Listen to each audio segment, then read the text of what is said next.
Bledsoe was arrested. Patrick Montgomery was in court. Jonathan Manapa will stay in federal custody. No, I don't take responsibility at all. Hey everyone, welcome to the show. So 35-year-old Washington resident Tucker Weston traveled to D.C. with his roommate and his co-defendant Jesse Watson. And on January 6th, Weston and his friend watched Trump's speech, then they followed the mob to the Capitol. They arrived on the Capitol grounds as Trump's terrorists were overrunning the officers. They were knocking down fencing and barricades.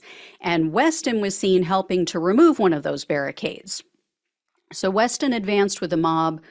He stepped over additional fencing that had been ripped down, and then he was seen approaching and shoving officers who had formed a new defensive line. So after other officers sprayed the crowd with pepper spray, Weston moved to another area where the police were trying to form another defensive line. So another member of the mob started yelling at the police, and he assaulted an officer, and then the police tried to subdue that person. Well, Weston jumped in and he shoved the officers to try to get them off of this guy. And then the prosecutor said that he took an aggressive stance against the police and he clenched his fists like he was going to fight them. So the police deployed more chemicals into the crowd, but Weston still refused to back off. So eventually he moved to another area of the Capitol. He was seen on video helping the mob push a bike rack into another police line.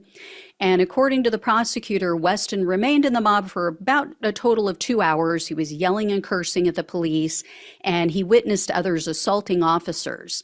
And then Weston ascended a flight of stairs, and he was seen illegally entering the Capitol through a broken window. He exited the Capitol within a couple of minutes, though, and then he headed to another area of the Capitol grounds where he and others tried to enter the building again. So Weston witnessed a lot of violence in this area, this other area that he moved to, before he was finally removed and others by the police.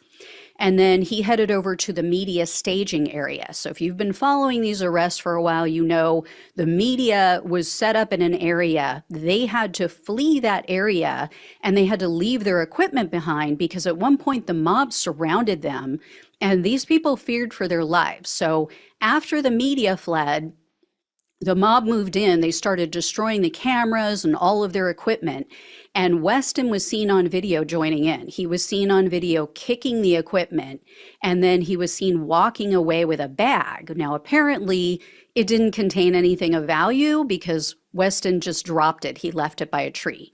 So Weston was arrested on October 19th of 2022, and he was charged with assaulting officers, civil disorder, entering restricted grounds, and disorderly conduct on Capitol grounds.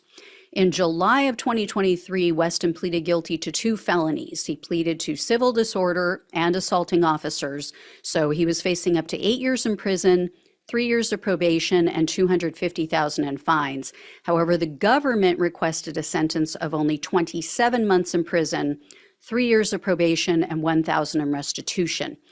Honestly, they should have asked for more prison time, just based on his post-plea statements alone.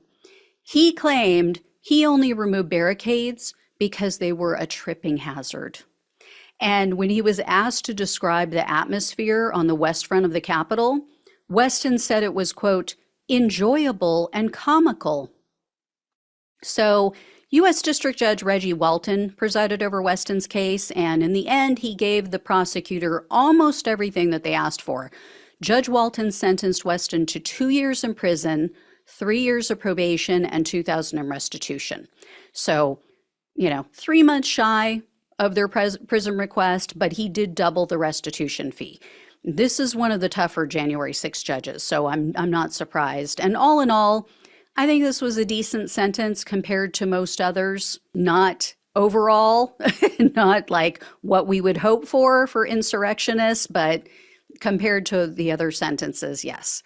So I will let you know if I hear any more. Thank you all so much for watching and listening. Please like, share, and subscribe. Please donate if you can. Love you all. Take care. Talk with you soon.